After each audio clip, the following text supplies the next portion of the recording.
Hello and welcome to a new video, another TV Tuesday for my Morbid October series this year.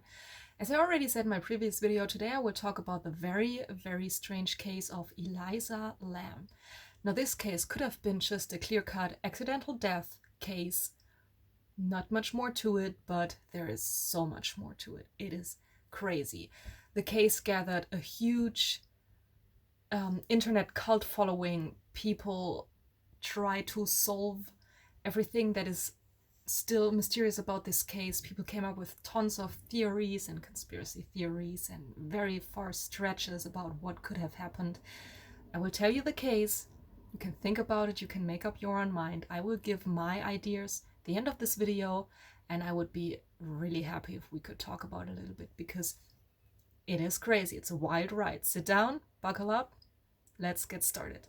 So Elisa Lam was a young girl. She was born in 1991 as the child of immigrants from Hong Kong. They emigrated to Vancouver in Canada, and that's where she grew up. That's where she lived her whole life. She went to college there and then decided to take some time off and just travel to California all by herself.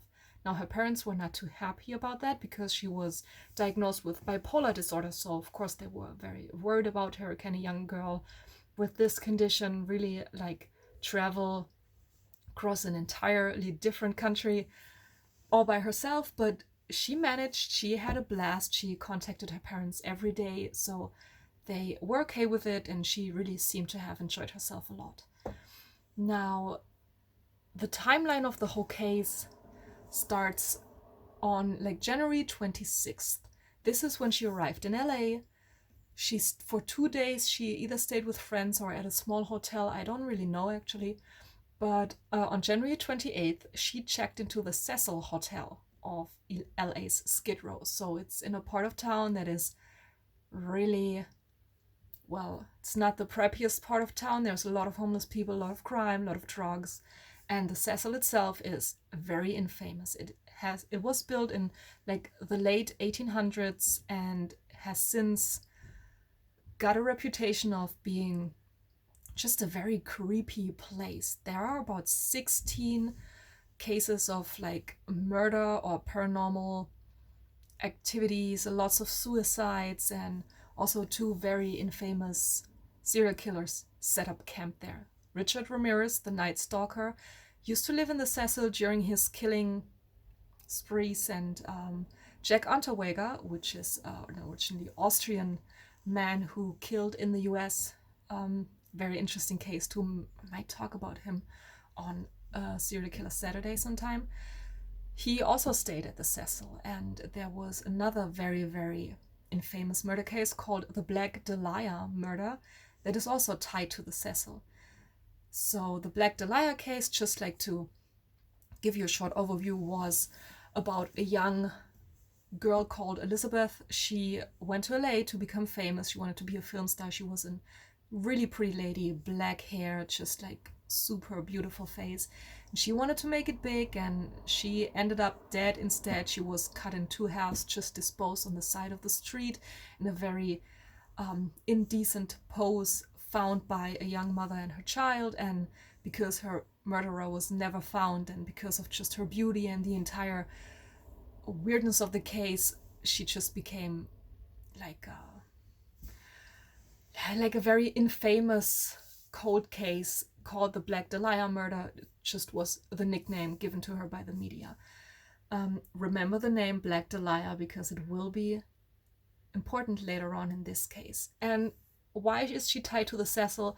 It is said, it is not 100% confirmed, but it is said that she might have met her murderer at the Cecil because she was apparently seen there drinking at the bar the night she was murdered.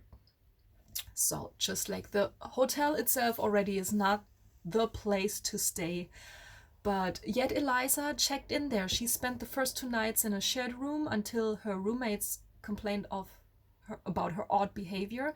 So she was moved to a single room 2 days later. So January 30th, she started staying in a single room, and January 31st, she vanished.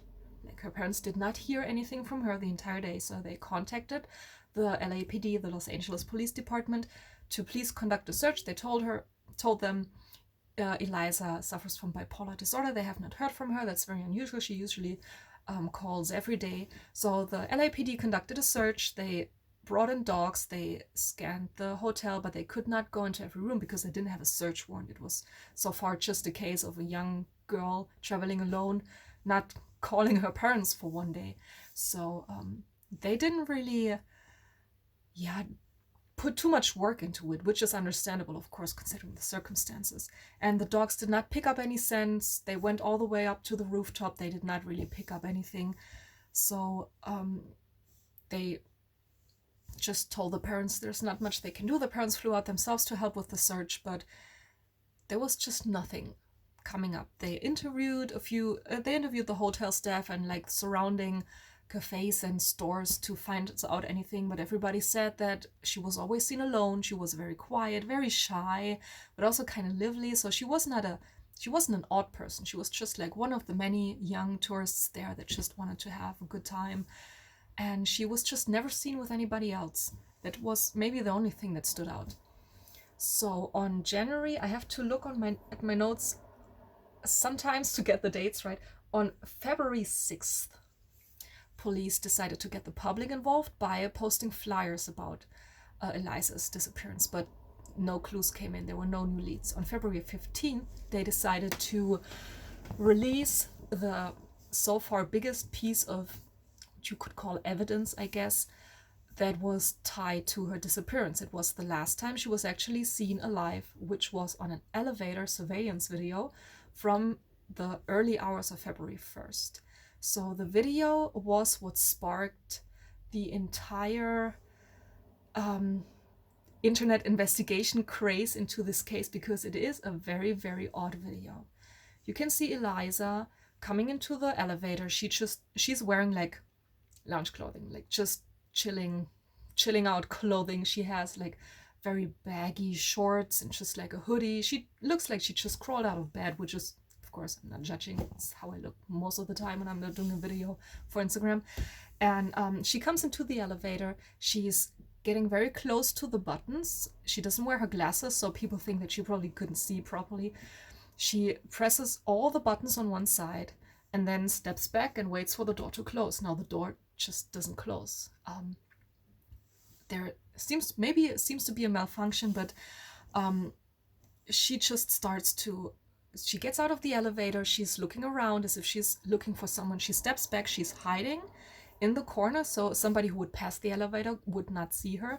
She goes out again. She's like sneaking out. Then she's jumping out. She's looking around. Then she's going out of the elevator, going around the corner. You can just see her hands moving. Then she comes into the picture again and does just very, very odd hand movements. Like, not as if you are talking to someone and you're just doing gestures. It's just like she's like her hands are like this and she's just waving them. She looks very distressed. It's just very, very odd and eerie to watch this video. It's 4 minutes. You can find it. Just Google Elisa Lam elevator video.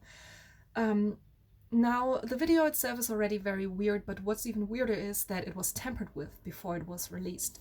There's the timestamp is obscured. You don't see it. You do not know what time. You do not know how much time really passed.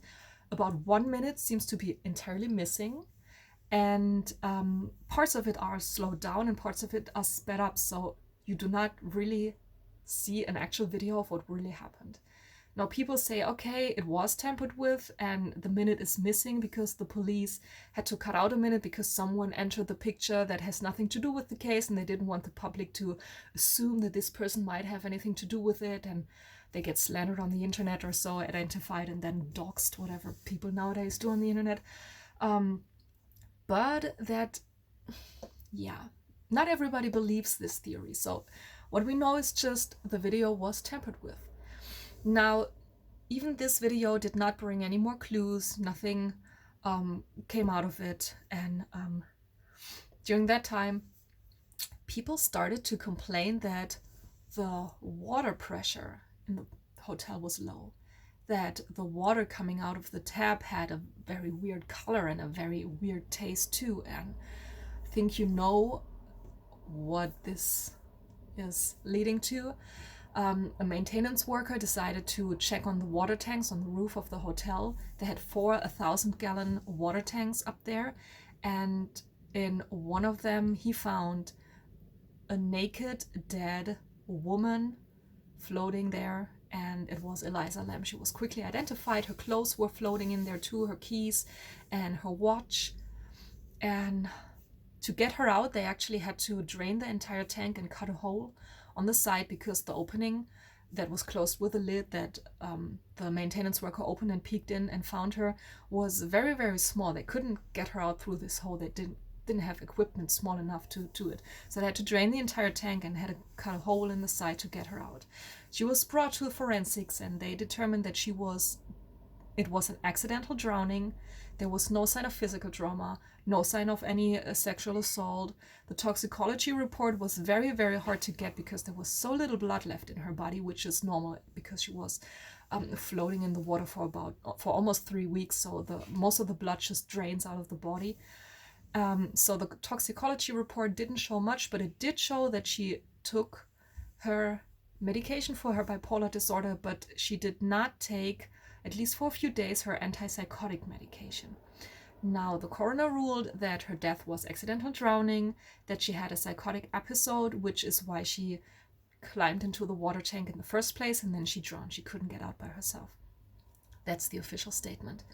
People are not satisfied with this official statement because there are a few things to consider that do not make sense. One that also the police cannot properly explain is, how did she get there in the first place? How did she get up on the rooftop? How did she get into the water tank?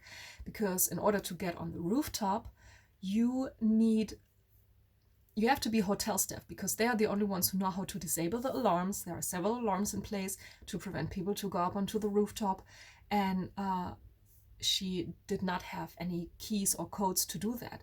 Now there's just one other way to get up to the rooftop, which is the fire escape, which is possible. It's a little strenuous to climb up there, but it is possible. But the second problem is, how did she get into the water tank? They're very high, and there's no ladder leading up to the lids. You have to bring a ladder to get up there. And the lids itself are very, very heavy, and the lid was closed when the maintenance worker climbed up there and found her. So she would have had to have closed it after she climbed into the tank.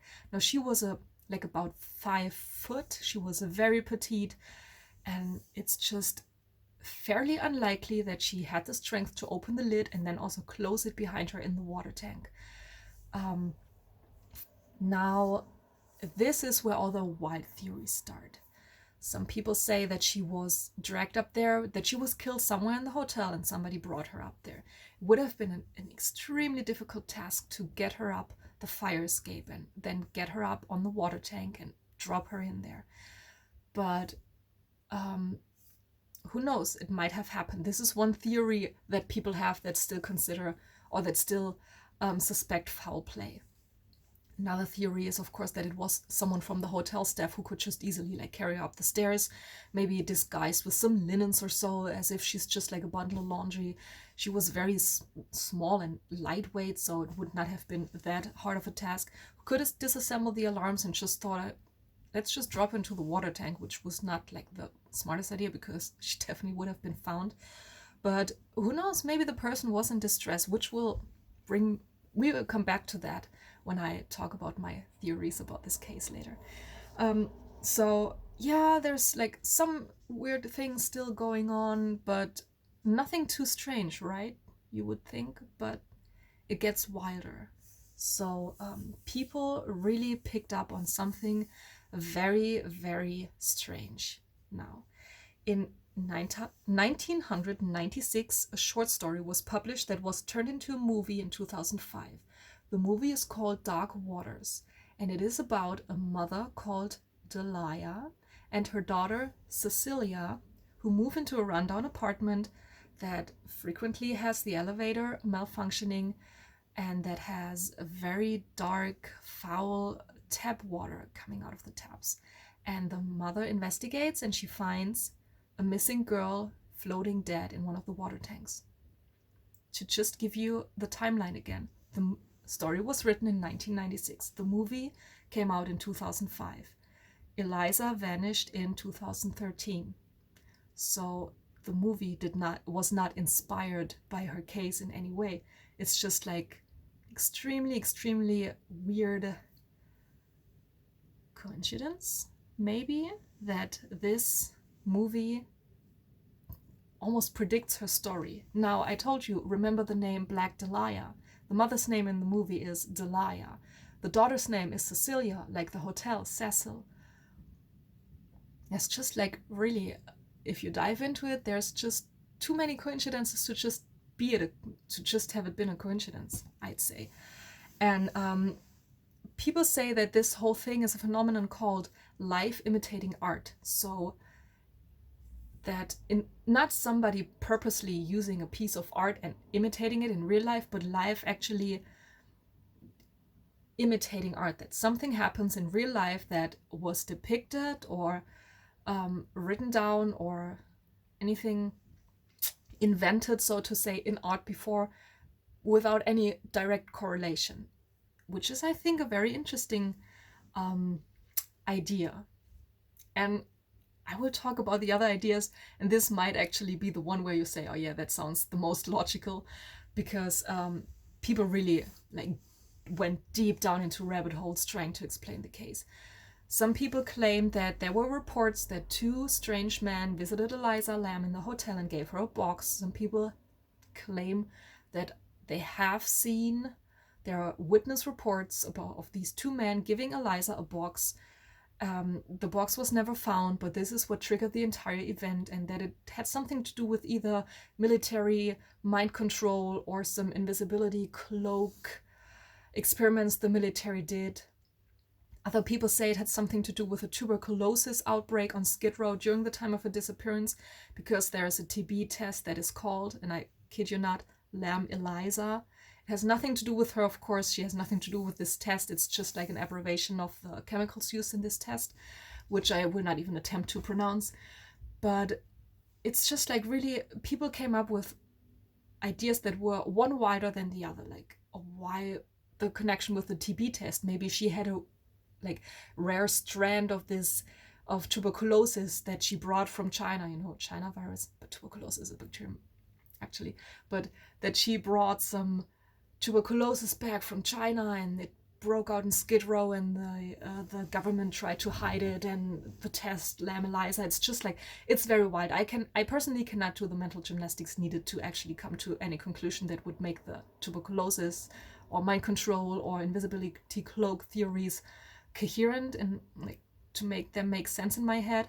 To me, actually, if we talk about the more mysterious theories about the case, I think the life imitating art one makes the most sense to me. But again, the official statement is still, she had a psychotic episode, she suffered from paranoia, she didn't take her medication regularly, the whole stress, traveling, area she wasn't familiar with, a rough area in LA. She just suffered a psychotic episode that explains her weird behavior in the elevator, and she climbed up somehow.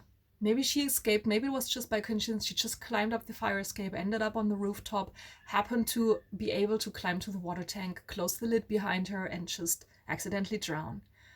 To me, that doesn't make sense, actually. Now, of course, I'm just probably one of the conspiracy theorists, the weirdos on the internet now, but things that I find weird is she is totally distressed. She has a psychotic episode, and her thought is to climb into a completely dark water tank and close the lid behind her, to be in a water tank made out of metal. Every sound will be just amplified and will be just distorted. There's not a single source of light. The thing is completely dark. And this is where she climbs in and closes the lid behind her to hide from what could possibly be worse than being locked in a pitch black dark water tank that there's no way of getting out again. Doesn't make much sense to me. Also, the whole thing that she's just so petite and small, and how could she even climb up there? How could she open the lid? How can she climb up and close the lid again? It just doesn't make much sense. Why was she butt naked? I mean, that can happen, that a person that was that either died in the water, was disposed in the water, can lose their clothing just because of all the currents and stuff.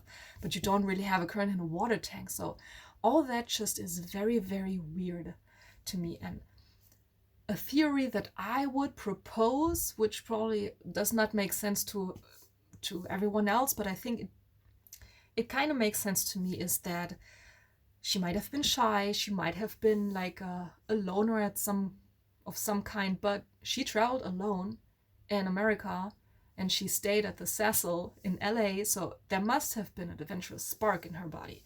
So maybe she decided to just like let loose a little, go wild. Maybe she met some people at the hotel. Maybe it was even a staff member. And they just like had a cool night and maybe did some drugs that like make you hallucinate even. And something went terribly wrong. Be it that she had a drug overdose because she never took drugs. Maybe they were not like, didn't sit well with her with the prescription drugs that she was already taken. Maybe things got too wild and somebody accidentally killed her. We don't know, but I would say maybe there is something more to the story, that actually her death might have been accidental, but other people were involved. Now, the toxicology report, as I said earlier, was conclusive, considering that they found the prescription drugs in her system and could tell that she didn't take her antipsychotic medication for a while.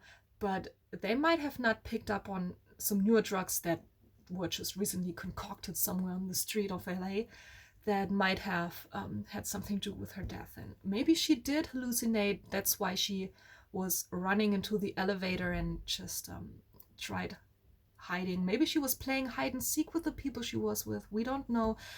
Fact is, she stepped into the elevator. At some point she stepped out and was never to be seen again. Maybe one of the other people did kill her. A lot of evidence is lost when a body is in the water for a prolonged amount of time. It's just there's a lot of evidence is lost because a lot of natural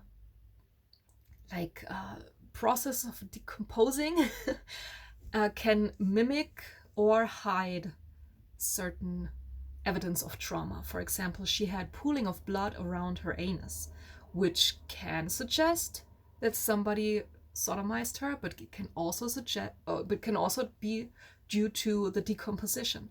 There's really not really a way to tell. The coroner again ruled it accidental. He decided that it was due to the decomposition. Other people say, nah, it wasn't. It was definitely sexual evidence of sexual assault. Again, my theory is that something went down, that somebody had something to do with it. Maybe even the hotel staff. Maybe there was friends of the hotel, of someone from the hotel staff, and the hotel staff said, okay, we have to get rid of this person. The Cecil already has such a bad reputation. We cannot afford another dead person in here. Let's get rid of it. Here, bring her up on the rooftop. I don't know, make it seem like an accident. I give you the keys or the code to disassemble the alarms. That's what actually makes more sense to me than just it being a plain accidental drowning, because I just cannot imagine that a 5-foot petite girl that is in distress and is fearful climbs into a huge pitch black dark water tank, closes the lid behind her, and just drowns. It does not make any sense to me. What also does not make any sense to me is government mind control, but yeah, maybe it does to you. If it does, please let me know how you make sense of that. Anyway, I really hope you enjoyed this video. You can read much more about this case on the internet. Just Google Elisa Lam. You will be blasted with blog articles and news articles and theories and all sorts of stuff. Talking too much. So I will wrap it up with this right now. Tell me what you think about it. Let me know if you heard about this case before. Let me know what you think of my theory too. Would be very interesting. And I will see you again next Tuesday, where I will talk about the satanic panic of the 80s, which is an insanely crazy thing too. That's what I talk about, crazy things. Stay tuned and bye bye.